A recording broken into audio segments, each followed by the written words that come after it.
Hello and welcome to online video classes by Konnur English Medium School. Let's have a look at the index of your syllabus for this year, that is 9th standard. Right? If you don't have the hard copy of the textbook with you, I suggest that you use the soft copy which we sent to you on WhatsApp groups a few days ago. And if you can't find that message, you can easily go to the KSEEB website and download a soft copy right now.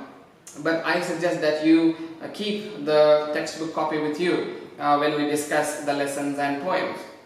Right, this year you have 10 prose units and 10 poetry units. The first one is the best advice I ever had, which is an essay written by Mrs. Vijayalakshmi Pandit. And that is what we will be discussing today. So let's go to the best advice I ever had by Mrs. Vijayalakshmi Pandit. I want you to open that lesson, and then as I read it, I want you to follow me line by line, and when I take a break to explain what I just read, you can listen to me and make notes whenever necessary. Regarding the meanings of words, I usually give meanings of difficult words, but if there is something that you do not understand, you can always refer to a dictionary, or you can ask somebody for the meaning of that word. But it is important that you understand the meaning of those words that you do not know. Otherwise, you will not be able to grasp this lesson and won't be able to write your own answers to the questions. Right. So let's begin reading. The lesson given below is an article written by Mrs. Vijayalakshmi Pandit, one of Pandit Jawaharlal Nehru's sisters. She wrote it for the Reader's Digest, a monthly magazine, when she was the High Commissioner for India in the United Kingdom. As you can see, I am actually reading from a soft copy of the textbook from my phone. Okay, so this lesson is an essay written by Vijayalakshmi Pandit. That's what it says in the first paragraph there. She wrote this not for your textbook, but for a magazine called the Reader's Digest, which was in publication and circulation for a very long time. It was indeed a very famous and very popular magazine, printed and sold over different countries in the world for a very long time. So for that very popular magazine, she had written this essay, and now that has been set as your prose unit in your syllabus. So she was the High Commissioner from India to the United Kingdom. That is when she had written this. Now that also gives us a very quick glimpse into what she was and what kind of achievements she had accomplished in her life. She was the High Commissioner for the United Kingdom. That's a very high position. That's something, women in those days not really were able to achieve. So when we talk about Vijayalakshmi Pandit, we will keep that background, her life background in mind, because whatever she has written here is about her struggle as a woman during those days, how she had to struggle in a male-oriented, male-dominated society, and how she went on to overcome that struggle and overcome the difficulties by following a simple advice given by someone to her, someone dear to her. And that's why this lesson is titled as the best advice I ever had. We all receive advice in our lives, and some of us make use of that advice, some of us don't. Even though the advice is very useful, even though the advice is a good one, unless we put that into practice, it's not going to help us much. But here, Vijayalakshmi Pandit, she hangs on to that advice and then she remembers it. And every time she is faced with a difficult situation, she implements it, whatever it says, and then successfully overcomes that hurdle or obstacle in her life. So that is what she is talking about in this essay called The Best Advice I Ever Had. So let's continue reading. The best advice I ever had came from one of the greatest souls the world has ever known, Mahatma Gandhi, on a sunny afternoon a decade ago. So she says she received this best advice that she's talking about from none other than Mahatma Gandhi. She calls him one of the greatest souls ever that the world saw. So Mahatma Gandhi had told her something 10 years ago, a decade ago, while she was writing this essay for the magazine. So she says that was the advice, that was the best advice that she had ever received. So what was that advice? She explains that. She talks about her situation in life and what made Mahatma Gandhi to talk to her and to give her that wonderful advice. Most people pass through a period of anguish when their belief in humanity is at a low ebb. I was in such a period. My husband had recently died. My deep sorrow over his loss was followed by the humiliating realization that in the eyes of the Indian law, I had no individual existence. So she begins narrating a few incidents that happened in her life. She says she was going through a rough time in her life, period of anguish. Anguish means mental suffering, intense mental suffering. So she was going through such a period of time in her life because she had recently lost her husband. So that was how her life had turned down on her and put her in a very difficult situation. So her husband had recently died, and that grief, that sorrow was not enough. There was something else that was going to put her into more trouble. In the eyes of Indian law, she says, she had no individual existence. She lost her husband. That was sorrow enough that she was going through. And on top of that, in addition to that, she faced many issues after losing her husband.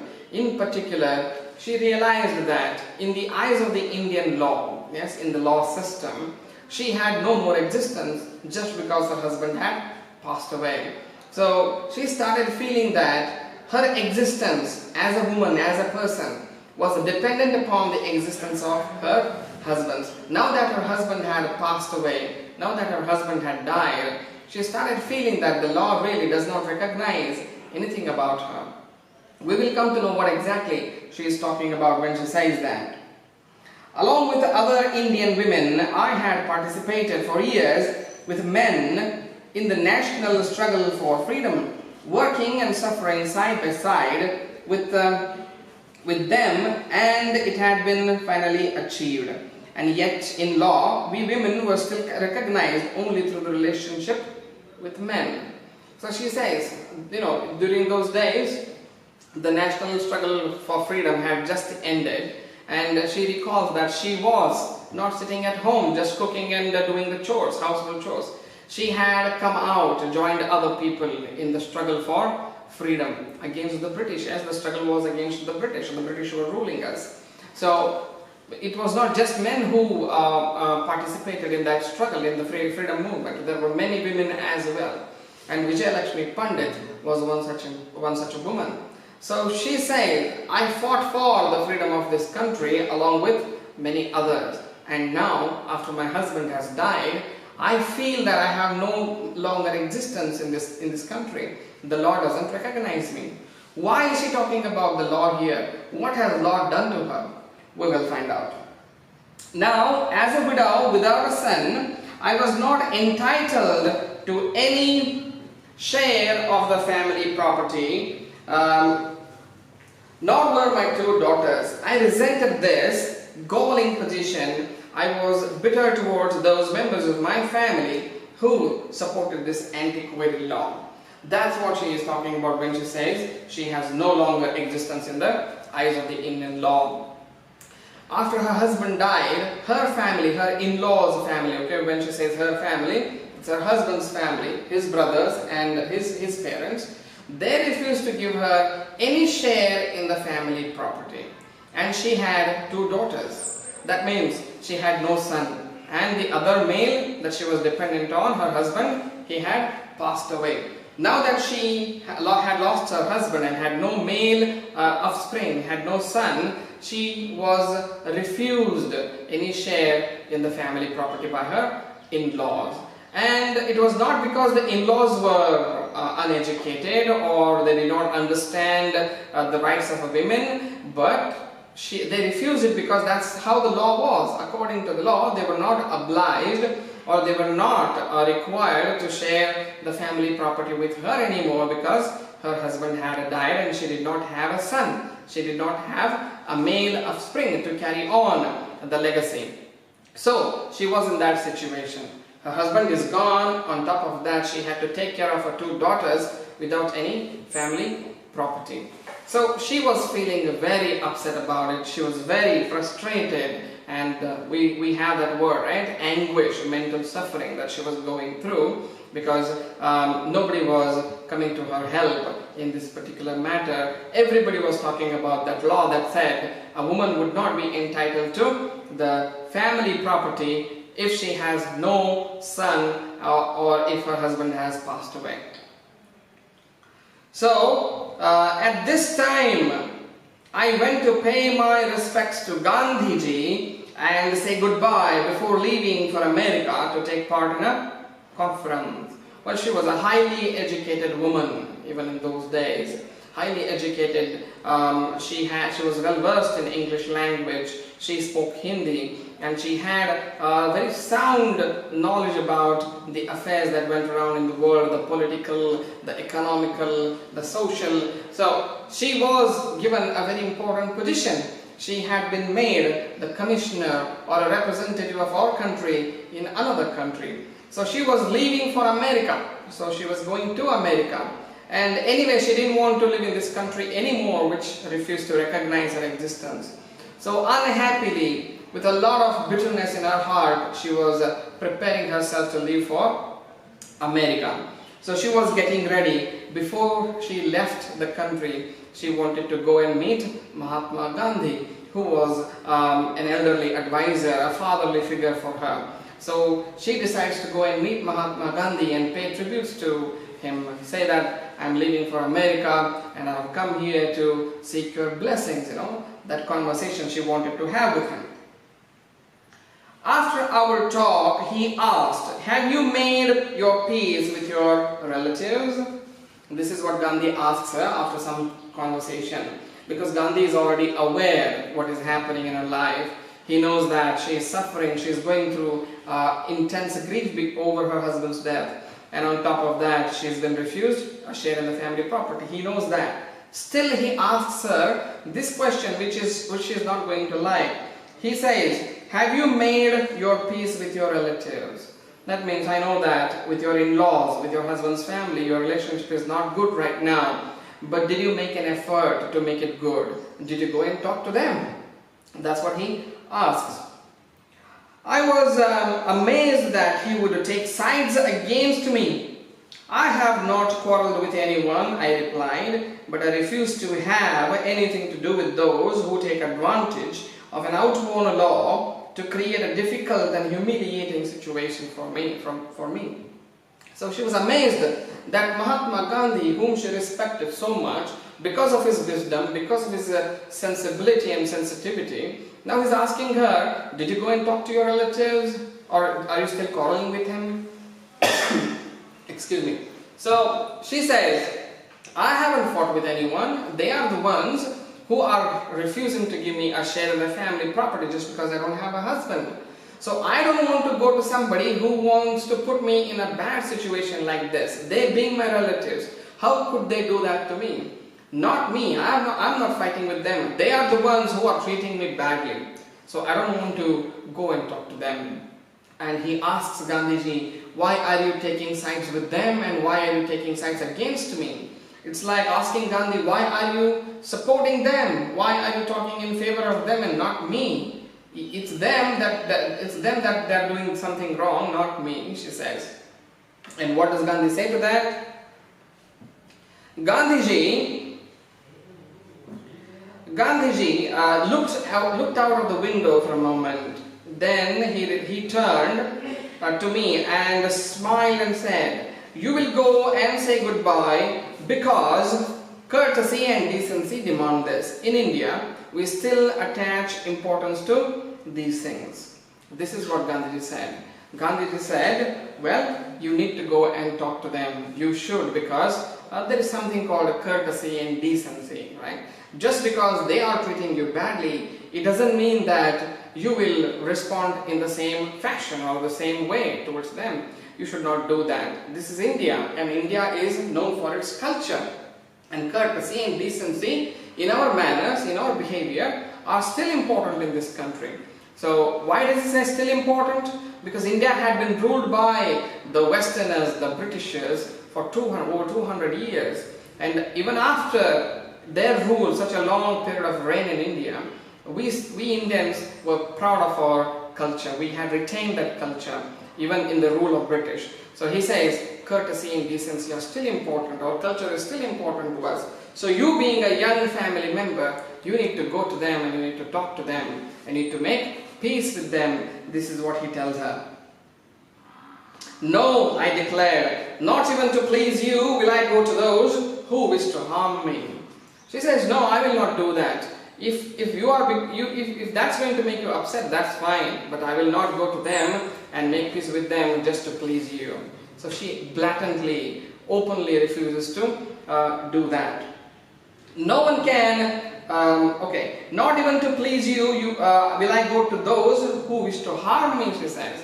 Why should I go and talk to somebody who wish to harm me? Harming means, treating badly or, kind of impacting her in a bad way. So they are impacting me in a bad way by refusing a share in the family property. So they are trying to harm me. Why should I go to them? She says. That word harm is something Gandhi doesn't like. So his next response is wonderful. He says, no one can harm you except yourself. You're talking about somebody harming you? No, nobody harms you. You are harming yourself because nobody harms us except ourselves is what he says. He said, still smiling, you see, Vijayalakshmi Pandit, she has lost her good mood now. She is irritated, yes. She is frustrated because Gandhiji seems to be taking sides with her in-laws instead of supporting her. So she has lost her balance, yes, her emotional balance, but Gandhiji, she is still very calm and he is still smiling when he is talking. I see enough bitterness in your heart to cause you injury unless you check it. He says, well, I can see what's going on in your heart. I see lots of bitterness. Bitterness is actually taste, right? So when we talk about bitterness in reference to a relationship, we're talking about that sad feeling or the feeling that is killing us from within. So he says there is a lot of that feeling in your heart right now. I can see that, and it's that feeling that's causing you the harm, not the relatives, not the in-laws. So nobody is causing you the harm but yourself. You are doing that to yourself, he says.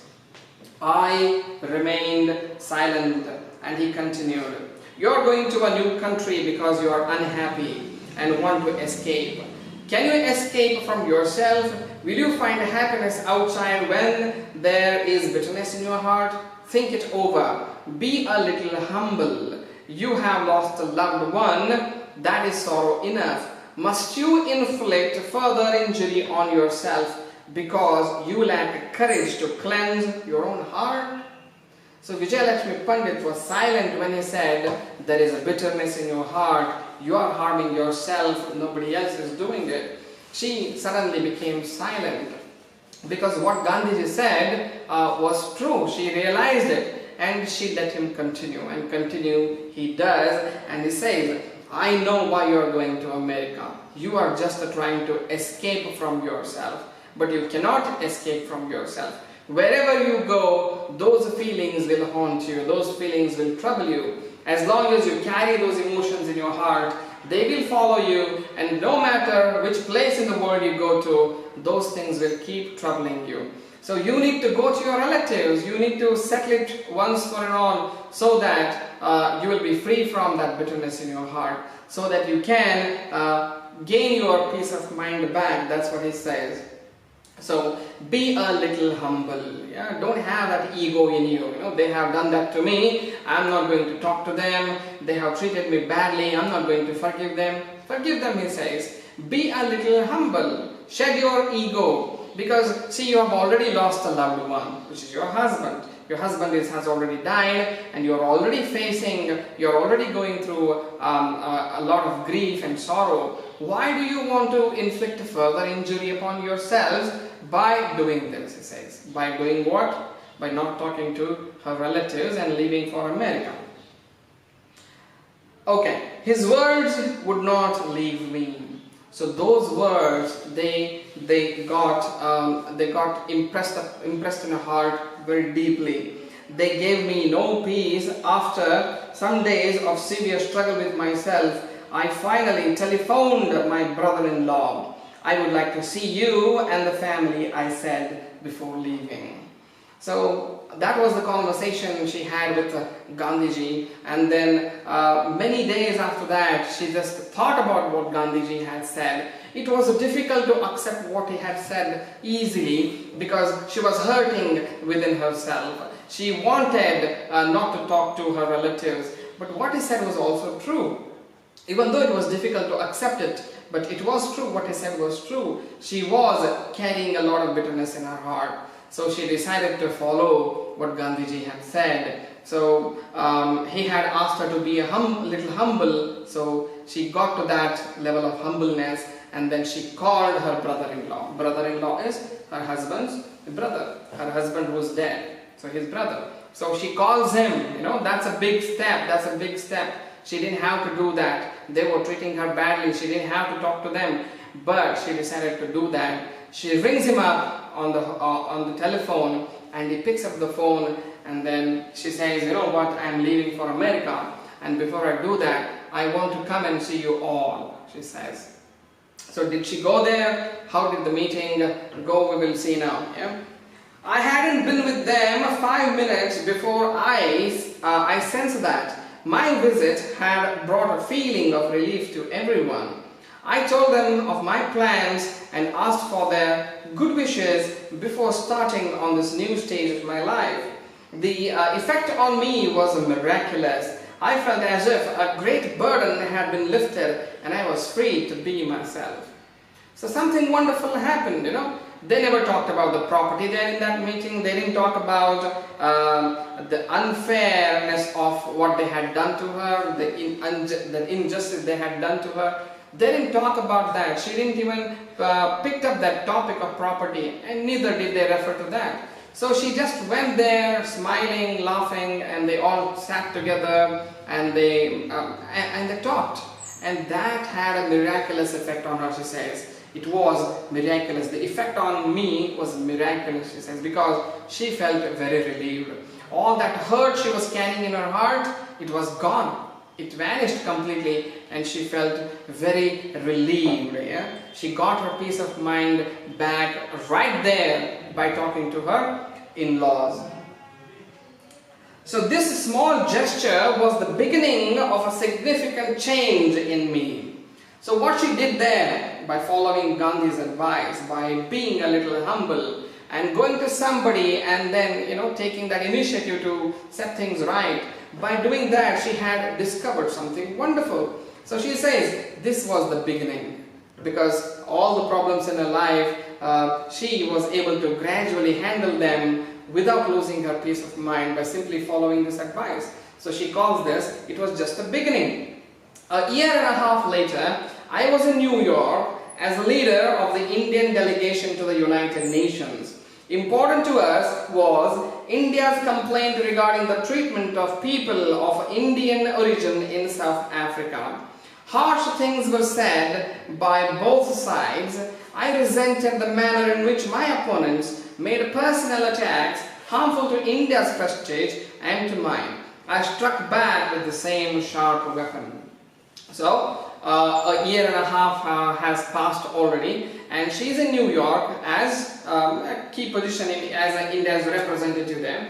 Now there is a meeting happening there. There's a conference happening in New York. Yes, New York is in United States of America, and South Africa has been treating people of Indian origin in a wrong way. In South Africa, South Africa is a country. Yes, so South Africa is treating people who are of Indian origin there in a wrong way. So those people have complained to the Indian government saying, well, we are living here, we've been living here in South Africa for a long time and we are not receiving a fair treatment. So we are getting a different treatment because we are Indians. So they have raised a complaint with the Indian government, and the Indian government has raised a complaint with the UNO, yes, United Nations Organization. So when conflicts like this take place between two countries, United Nations has the responsibility as well as the authority to intervene, yes, to become the mediator there and then solve the problems. So this is what is happening there, and Indian government has approached the UNO, and the UNO has said, okay, what? We will call a meeting. India, you send a team of experts, and Africa, South Africa, you also send a team of experts. We call that a delegation. A delegation is a team of representatives. So there are some representatives coming from South Africa and there are some coming from India. So these two teams are going to hold a meeting where? In New York, which is a neutral country. So if this is not happening in South Africa, this is not happening in India, but in New York, in United States of America. And guess what? The leader of the representatives from India is none other than Vijayalakshmi Pandit herself. So she has been given the responsibility to discuss this from the viewpoint of India, representing India. So the conference is taking place, and in the conference, instead of discussing the matter on an objective level, the South African delegation is accusing the Indians. They are saying things that are harmful to the prestige of our country, as well as the representatives themselves. So they said something bad about India, they said something bad about the way we live, they said something bad about the representatives who had gathered there from India, and what Indians did, what Vijayalakshmi Pandit did, was they reciprocated, they retaliated. They also said something bad about South African people, they said something bad about South African culture. So instead of a useful or sensible meeting, this resulted into a small heated argument, or even a fight, you can say. That is something Vijayalakshmi Pandit did not like, how the meeting was going. Then what happens? Then after a distressing duel of words, I suddenly thought of Gandhiji. Would he approve? To him, means were as important as the end. In the long run, perhaps more important. What if we succeeded in getting our resolution passed by questionable tactics that injured our self-respect?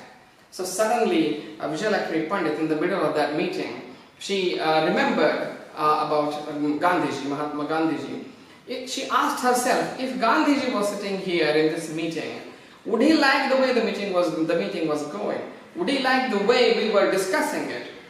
Definitely not. Because this was not a discussion at all, this was a brawl, yes, this was a fight.